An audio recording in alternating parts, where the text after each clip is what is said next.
पाण्याची मोटार चालू करण्यासाठी शेततळ्यावर गेलेल्या पत्नीचा पाय घसरला व ती पाण्यात पडली। तिला वाचवण्यासाठी पतीने तात्काळ पाण्यात उडी घेतली। दोघेही पाण्यात बुडत असल्याचे पाहून त्यांना वाचवण्यासाठी शेजारील तरुणाने शेततळ्यात उडी घेतली। तरुणाच्या व पतीच्या प्रयत्नाने महिलेला वाचवण्यात यश आले, मात्र पती व तो तरुण यांचा शेततळ्यात बुडून दुर्दैवी मृत्यू झाल्याची घटना राहाता तालुक्यातील अस्तगाव परिसरातील चोळकेवाडी येथे रविवारी सकाळी 7:30 वाजताच्या सुमारास घडली आहे।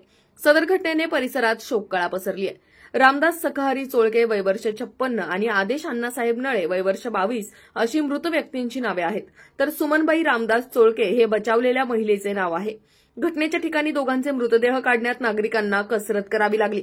शेजारील संजय चोळके यांनी काही नागरिकांच्या मदतीने स्वतःच्या जेसीबीच्या सहाय्याने तळे फोडले, यामुळे तळ्यातील पाण्याची पातळी कमी झाली। तदनंतर मृतदेह पाण्याबाहेर काढण्यात आले। घटनेदरम्यान आदेशने मोठ्या हिमतीने सुमनबाईंना ढकलत शेततळ्याच्या कडेला आणले।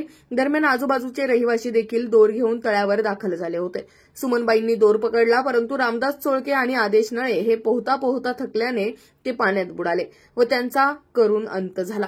उत्तरीय तपासणीसाठी दोघांचे मृतदेह प्रवरा ग्रामीण रुग्णालय येथे पाठवण्यात आले होते।